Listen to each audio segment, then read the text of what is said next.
Estamos aqui no finalzinho do profeta Shmuel, Aleph, e a gente está vendo agora as últimas batalhas do rei Shaul, rei Saul. E no final dessa batalha, final muito trágico, que ele mesmo pula sobre a sua, cai sobre a sua espada, e assim termina a vida do Shaul e praticamente o livro. Então vamos ver sobre essa última batalha. Davi Amelech, ele tinha saído, rei Davi tinha saído, ainda não era rei, tinha saído para uma batalha junto com os Filistim, os filisteus da época. Ele estava em asilo com os filisteus, só que os filisteus começaram a travar uma guerra contra os judeus, e ele ficou sem saber o que fazer. Então Hashem ajudou, ele acabou sendo, tirou uma licença da guerra, e assim não precisou se posicionar. Então, nisso, quando ele voltou para casa dessa guerra que eles estavam a caminho, eles perceberam que os Amalequim, eles tinham atacado o campo deles, massacraram, mataram, Deus nos livre, e eles tiveram a guerra, conseguiram resgatar todos aqueles que estavam capturados, trouxeram de volta para casa, que assim seja, Bezrat Hashem conosco, o mais breve possível, e ele dividiu o espólio. Foi aí que a gente terminou na outra vez. E agora, então, vamos voltar para a batalha que ele tinha entrado. Agora ele saiu, se isentou. Então, você tem os Plishtim, os filisteus, que eram os inimigos constantes do povo judeu. Ficavam exatamente no local, assim chamado hoje Gaza, parte de Israel, só para quem não sabe. E, então, vamos lá, como continua essa história? Então, quem lembra, o Shaul, ele tinha invocado, através da mulher que tinha contato com os mortos, a magia de Ov, e lá ele conseguiu trazer de volta o profeta Shmuel, que já tinha falecido, agora me lembrei. Sim, já tinha falecido. E lá ele fala lá ele diz, olha, a tua guerra vai ser a última guerra agora, você vai morrer, teus filhos vão morrer. Mas a tua morte vai expiar por todos os seus pecados e siga adiante. E aqui a gente vai ver como Shaul, apesar que os últimos dezenas de páginas a gente vem lendo como o Shaul estava perseguindo Davi, ele parece esse indivíduo, Deus nos livre, malvado, mas, como falamos já várias vezes, ele era um tzadik, do mais alto nível. Ele teve essa questão com Davi, já demos várias explicações, etc. A gente não entende no final das contas, mas ele era um tzadik. A gente vai ver isso até o último instante da vida dele, como realmente ele era um tzadik. Então, os Plishtim, eles estavam se aproximando, o povo de Israel estavam em vantagem por eles estarem mais altos. Então, normalmente, quem está em cima da montanha, quando Israel conquistou o Golã, foi muito difícil, muito difícil. Mas, apesar de eles estarem em cima, Hashem já tinha dito que eles iam perder essa guerra. E eles, então, o povo começou a ficar com muito medo e começaram a fugir. Shaul, que normalmente um rei poderia, principalmente o rei não judeu, como que era na época, poderia ficar no seu palácio, poderia ficar atrás. O rei judeu sempre ia, nem sempre, não sei se é sempre, mas muitas vezes estava pronto para entregar a sua própria vida dentro da guerra. Então, ele foi para a guerra, sabendo, já com aquela visão profética que ele teve, que eles e 3 dos seus filhos iam morrer naquela guerra. Ele não contou para os filhos, mas aqui ele foi agindo como Avraham Avinu. Ele sabia que era isso que ele tinha que fazer. O próprio Shmuel tinha dito que lá que ele ia morrer e lá ele ia expiar os pecados. Ele não tentou brincar com as previsões divinas, falando, você mais esperto. Ele aceitou o julgamento divino e ele foi para a guerra e ainda ele foi com alegria. Então aqui a gente já vê também a grandeza dele, como ele estava pronto para entregar a sua vida para Akadosh Baruch Hu. Um detalhe importante, esse medo que os judeus tiveram fez eles fugirem, e o começo de uma derrota, linguagem dos nossos sábios, começo da derrota é o medo. Aliás, é a fuga. E a fuga é a consequência do medo.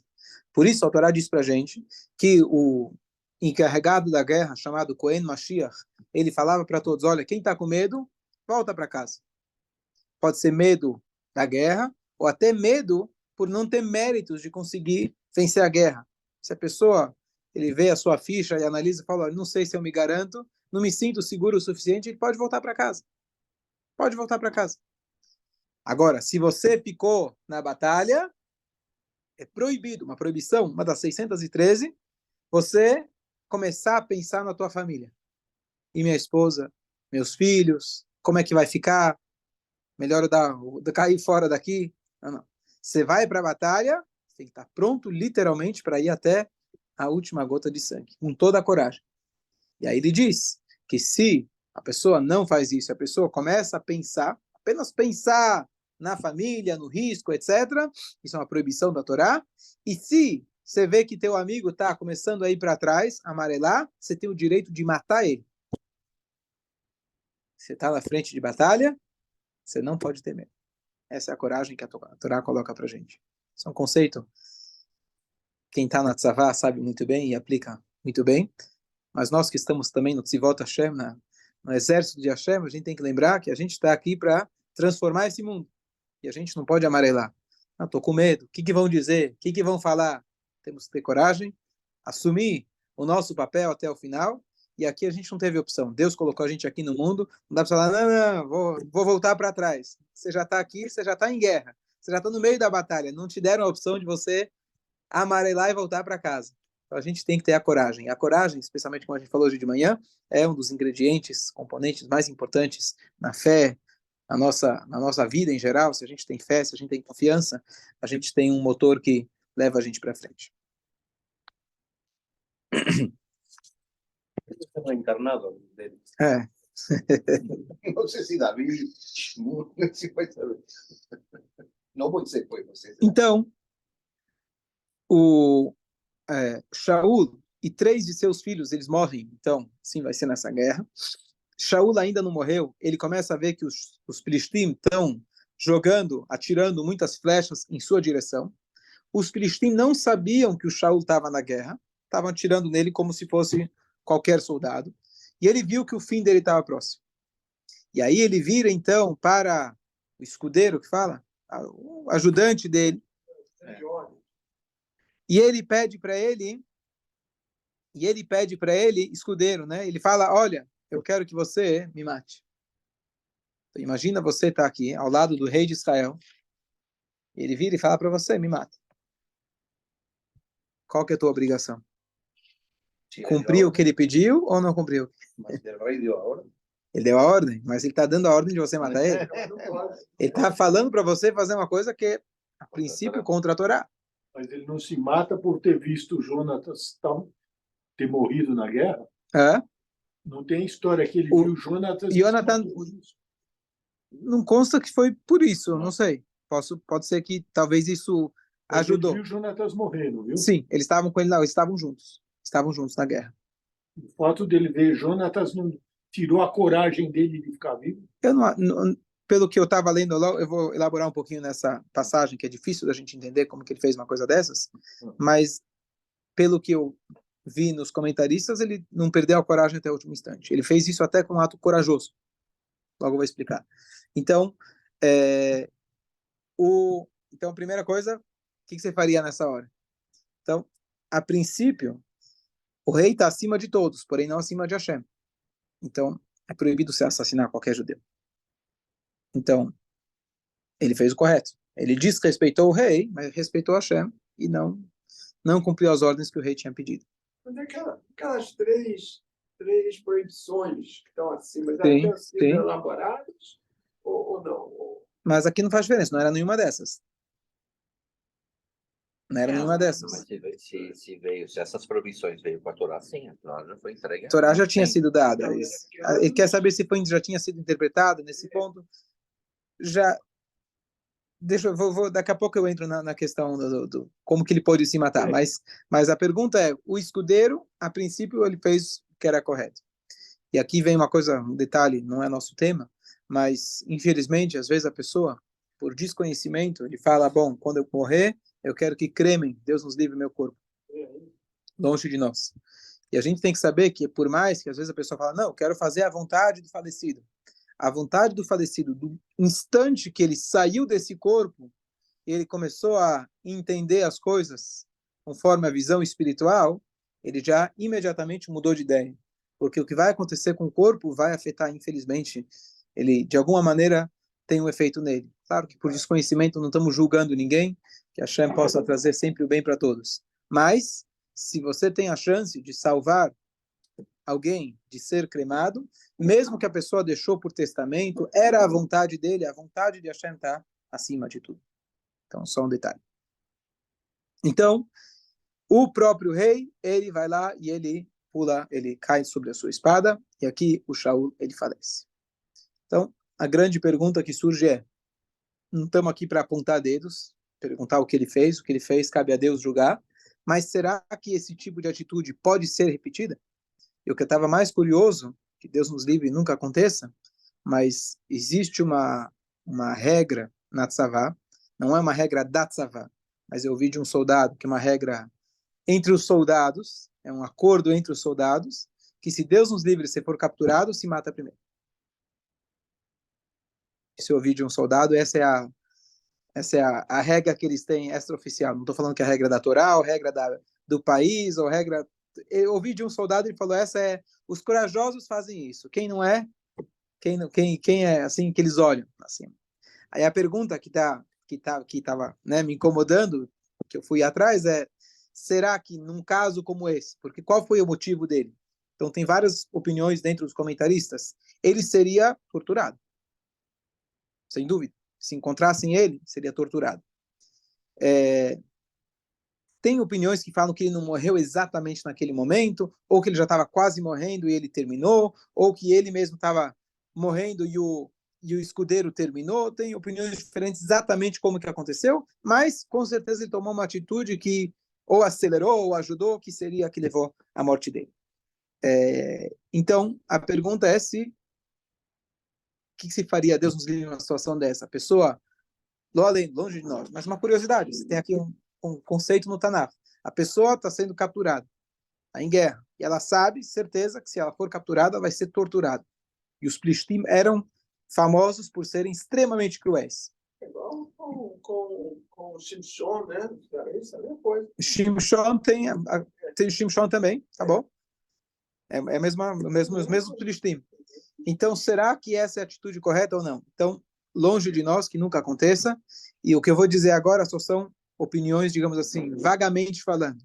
Não estou trazendo nada conclusivo. E eu estava pesquisando desde os primeiros comentaristas mais antigos, por exemplo, Rashi, os medievais, digamos assim, até os comentaristas mais contemporâneos, entram bastante nesse assunto e começam a fazer uma análise histórica de várias outras situações. Uma famosíssima que é como quem vai visitar a Massada, por exemplo, né, que eles se mataram. Não estamos aqui para julgar eles. A gente vê claramente que não cabe a nós julgar de forma nenhuma. Mas tivemos outros momentos na história, outro momento, por exemplo, que na época da destruição do templo, onde eles já estavam indo para a fogueira, Deus nos livre, e eles falaram, sabe o quê? Eu vou pular na fogueira. Peraí, será que você pode pular na fogueira antes da hora? Tem que esperar talvez ele te colocar, você está acelerando a tua morte. Cada segundo de vida. Então, esse tipo de tema, talvez os mais complexos, difíceis da gente, mas é um tema curioso, pelo menos, que nunca acontece. Então, a princípio, de tudo que a gente conhece na Torá, a pessoa não pode, de forma nenhuma, sob hipótese nenhuma, terminar com a sua própria vida. Essa é a regra geral, e isso é importante a gente saber, não existe forma nenhuma que a gente possa permitir uma coisa dessa, o caso de Shalom. Inclusive, se alguém toma essa atitude, ele perde a sua parte no mundo vindouro. Então, numa situação dessas, então, estou falando em geral, digamos assim, o ponto de partida é esse.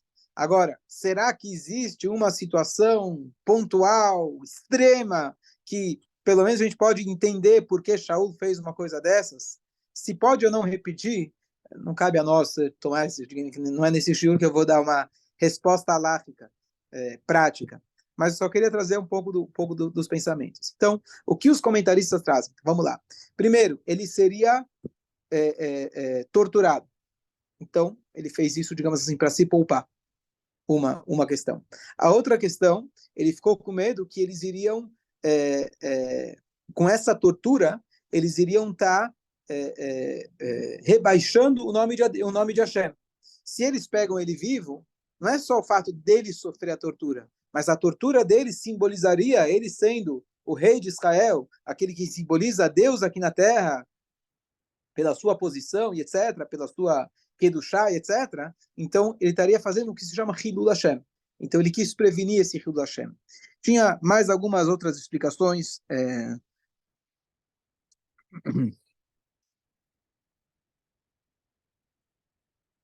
Outro detalhe interessante, ele já sabia certeza absoluta que ele ia morrer nessa guerra.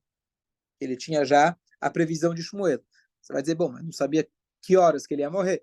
Mas estou trazendo aqui as várias opiniões. O que sim, o que a gente tem certeza, que ele fez isso com uma intenção divina, ele não fez com uma intenção de proteger apenas a sua pele.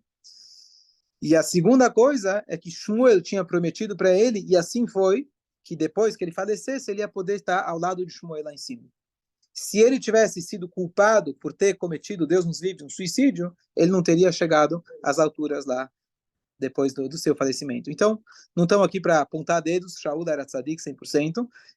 O que eu estou querendo dizer, a gente não deve aprender disso para nenhum tipo de permissão, Deus nos livre para o suicídio, só que existem opiniões ou comentários, etc., tentando explicar, justificar, e que Deus nos livre nunca aconteça, e se alguém está no exército, então se ele precisar aprender qual que é a regra, que consulte então, tem os rabinos da Tzavá, etc., e cabe a eles julgar e colocar tudo isso na balança, mas que realmente seja só uma pergunta teórica. Se a alma de Shmuel falou isso para ele, que ele ia estar com ele depois da batalha, quer dizer, você vai morrer nessa batalha, isso quer dizer que Deus perdoou ele por essa atitude? Sim, De se matar. sim, isso que eu estou dizendo. Se Deus perdoou ou Deus talvez nem considerou como um pecado, difícil a gente julgar. Estamos tentando, são esses enigmas da Torá que a gente fica na questão. Eu me lembro, alguns anos atrás, teve também uma batalha em Gaza. Aí tinha lá um oficial lá com os... Terminar então com a palavra positiva. Então, Shaul, ele faleceu. Aqui tem outro. Deixa eu só concluir a gravação, aí a gente já. Então, Shaul, ele faleceu, mas, como a gente falou, espiou todos os eventuais erros dele, que foram alguns, lá do início, que ele não matou Amalek, ou que ele matou vários Koanim, ou que ele não esperou 7 dias para Shmuel chegar conforme, ou por ele ter consultado a magia de Ov, várias coisas que ele, ao longo da vida, foram apontadas como eventuais erros dele, mas o falecimento dele expiou por tudo isso, a fé dele até o último instante, e ele pôde subir e chegar às alturas. Fala. Tem aqui outro dilema, que é atual. Se Israel for com tudo a arrebentar